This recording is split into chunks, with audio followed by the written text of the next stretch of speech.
ओम शांति। आज परम पिता परमात्मा शिव बाबा की अव्यक्त मुरली है 26 जनवरी 1971 की। आज की मुरली में बाप दादा हम बच्चों को सेवा के महत्व को बता रहे हैं, जिम्मेदारी उठाने के महत्व को बता रहे हैं तथा उससे होने वाले लाभ को बता रहे हैं।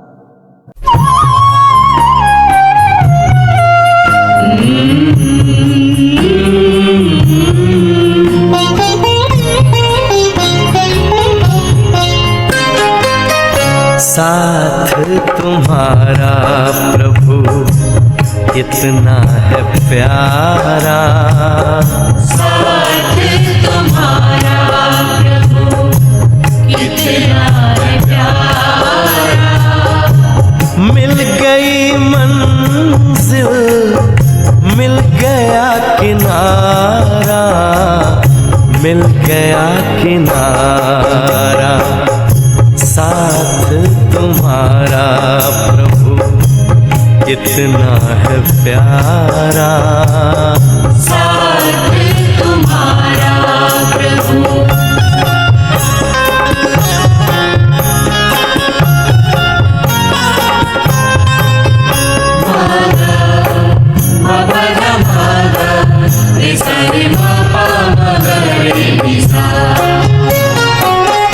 रोशनी ही रोशनी आती नजर है, अब ना भंवर का डर ना ही फिक्र है, ना ही फिक्र है। हाथ में तेरे जब हाथ है हमारा, साथ तुम्हारा प्रभु कितना है प्यारा, साथ तुम्हारा प्रभु।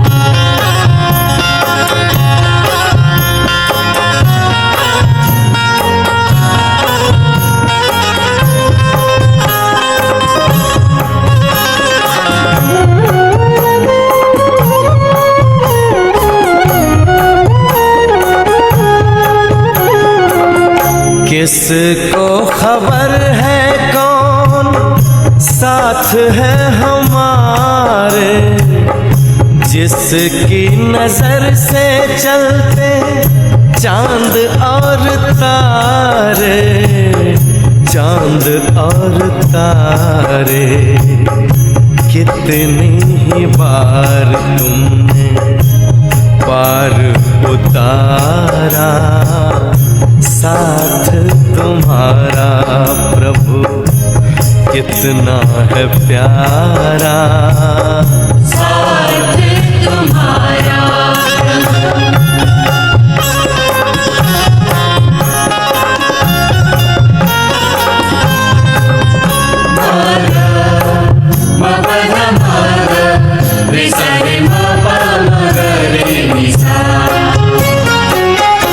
अपना गगन अब तो अपनी जमीन है, तू मिल गया तो फिर हमें क्या कमी है, हमें क्या कमी है।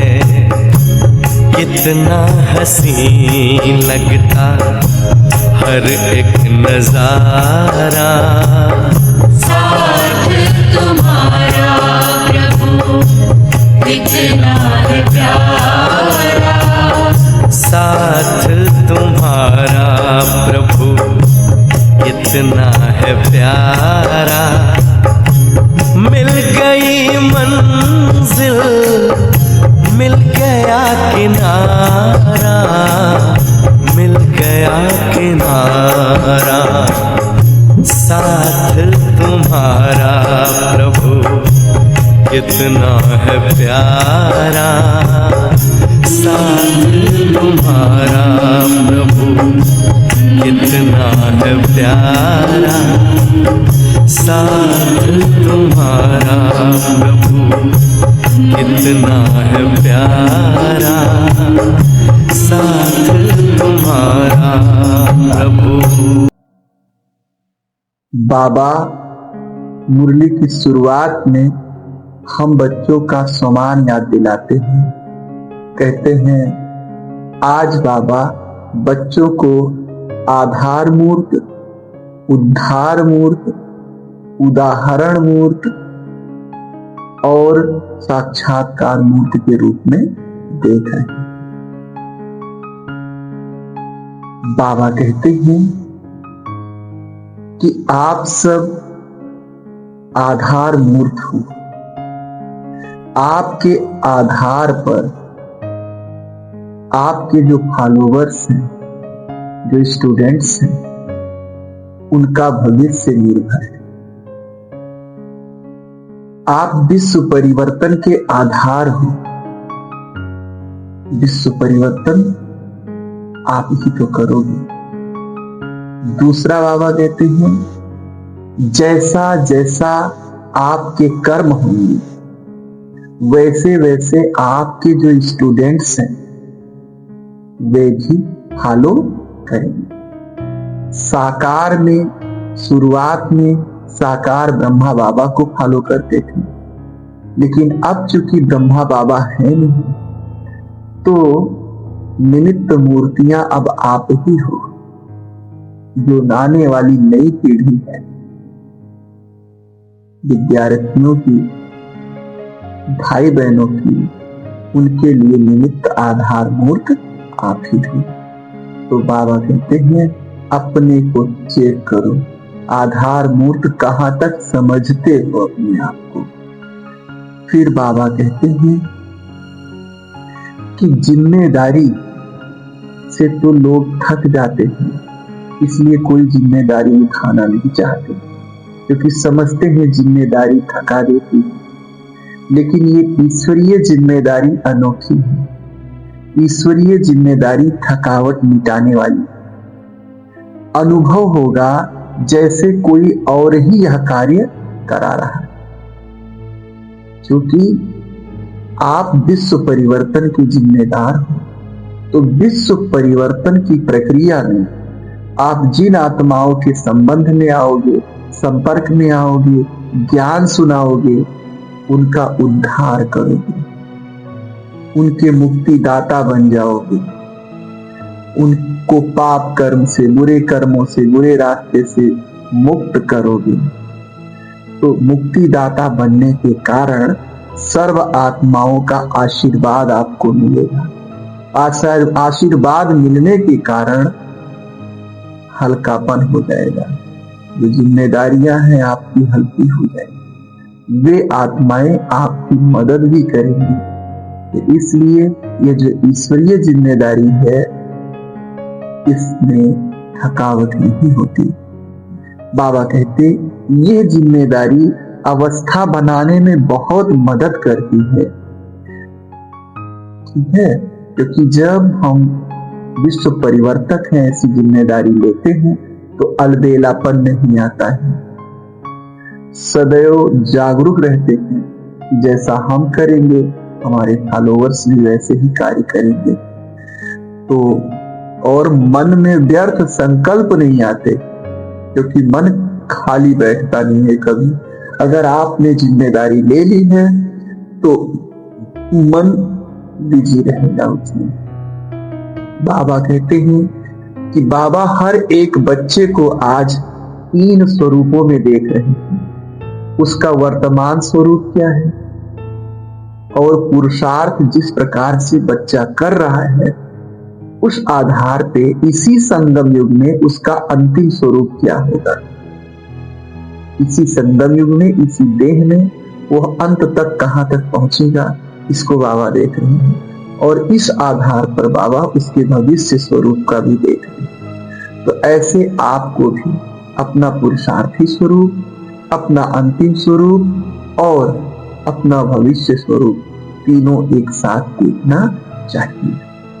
बाबा कहते हैं आगे चलकर जैसे जैसे आप अपनी सर्विस में आगे बढ़ेंगे। तो सर्विस किस गुणवत्ता की कर रहे हो, किस लेवल की कर रहे हो, सहयोग यज्ञ में किस लेवल की कर रहे हो, संस्कारों को किस तरीके से आपने मिटाया है, मिटाने की शक्ति कहां तक आई है। इन चीजों को देखते हुए आपके बुद्धि बल में इतना पावर आ जाएगा कि बुद्धि बल द्वारा यह स्पष्ट अनुभव होगा कि बस यह शरीर छोड़ा और भविष्य में यह शरीर लिया, जैसे ब्रह्मा बाप को अनुभव होता था। तो ये कब अनुभव होगा? जैसे आपका सर्विस बहुत कम है, सहयोगीपन यज्ञ में बहुत कम है और संस्कारों की मिटाने की शक्ति कम है, तो आपको जो बुद्धि बल से साक्षात्कार होगा, कोई प्रजा वाला पद साक्षात्कार होगा, कोई जो है चंडाल वाला पद साक्षात्कार होगा, कोई हल्का फुल्का, तो उसको स्वीकार करता है मन? ना तो करोगे और ना आप किसी को बता सकोगे। लेकिन अगर आपकी ये तीनों कार्य, संस्कार मिटाने की शक्ति, सर्विस और सहयोग बहुत श्रेष्ठ किस्म के हैं, तो साक्षात्कार भी ऊंचे पद का होगा। बुद्धि बल में स्पष्ट होगा कि जाके यदि महाराजा बनेंगे, जाके यदि राज परिवार में जाएंगे, जाके रॉयल फैमिली में जाएंगे, तो आप उसे बता भी सकेंगे और अंतर मन से स्वीकार भी कर सकेंगे। अगर आपको निम्न पद का साक्षात्कार होगा तो आप उसे मानोगे ही नहीं, कैसे न कैसे उसे मैनिपुलेट करोगे, हाँ ये जाके बनेंगे ऐसे, बाकी पक्का तो वही है, क्योंकि जिस आधार पे काम हो रहा है ऐसे। फिर बाबा कहते हैं कि याद की यात्रा के लिए अपना व्यक्तिगत टाइम टेबल बनाओ। सबके अपने अपने टाइम टेबल होने चाहिए। एक तो है सामूहिक टाइम टेबल की भाई इतने बजे ये करना है, लेकिन व्यक्तिगत पुरुषार्थ के लिए अपना व्यक्तिगत टाइम टेबल बनाओ, व्यक्तिगत प्रोग्राम और व्यक्तिगत डायरी हो। बाबा कहते हैं चाहे जितना कार्य में बिजी हो, लेकिन बीच बीच में जैसे ट्रैफिक कंट्रोल होता है, ऐसे बीच बीच में 1 मिनट 2 मिनट के लिए याद का टाइम टेबल बनाओ। चाहे जैसे कार्य में हो, जहां भी हो, लोगों को बोल दो कि अभी भाई थोड़ा रुको, मैं बाबा को याद करने जा रहा हूं। तो इससे क्या होगा, उन पे भी प्रभाव पड़ेगा, ये लोग कितने अच्छे हैं। बाबा कहते हैं वायुमंडल में भी प्रभाव होगा, आपकी बुद्धि को भी रेस्ट मिलेगी और शक्ति भी बढ़ेगी। तो इसलिए ये नहीं सोचो कि अभी ये कार्य पूरा हो जाए तब 1 मिनट के लिए कहीं भी गैप लेके ऐसे करो। बाबा कहते हैं वातावरण कैसे परिवर्तन कर सकते हो, वातावरण परिवर्तन की शक्ति इसमें थोड़ा सा बाबा बता रहे हैं। कहते हैं जब कोई आत्मा देह भान में आवे, व्यर्थ भाव में आवे, तो बिना कहे अपना अचल स्वरूप धारण करो, अपना शांत स्वरूप धारण करो, अपना अव्यक्त स्वरूप धारण करो।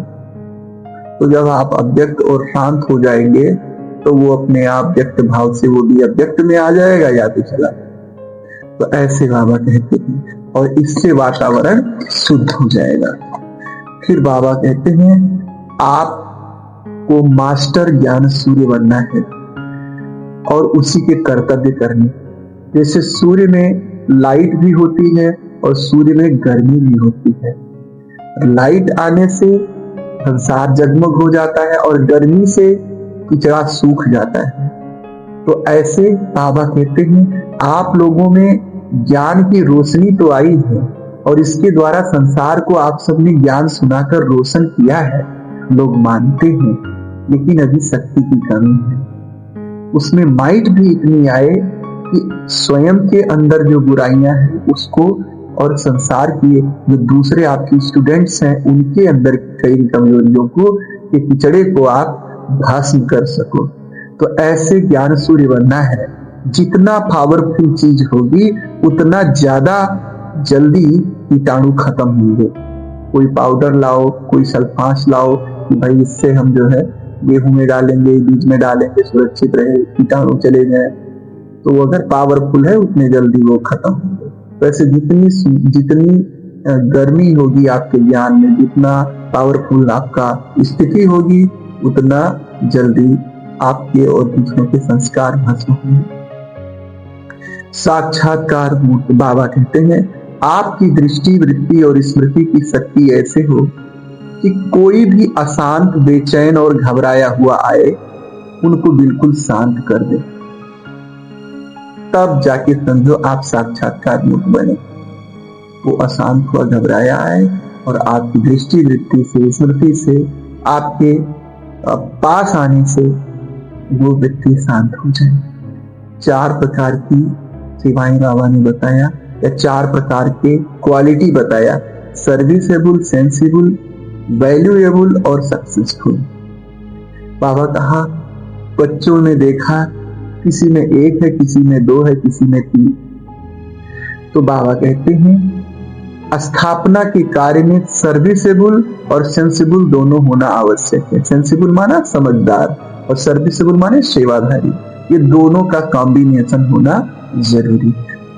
फिर बाबा शिक्षकों के लिए निर्देश देते हैं, टीचरों के लिए निर्देश देते हैं। कहते हैं, टीचर्स तो टीचर्स हैं ही, लेकिन टीचर्स को पहले स्वयं को स्टूडेंट समझना है कि मैं स्टूडेंट्स हूं। यदि स्टूडेंट लाइफ नहीं होगी तो दूसरों को स्टूडेंट बना नहीं सकेंगे।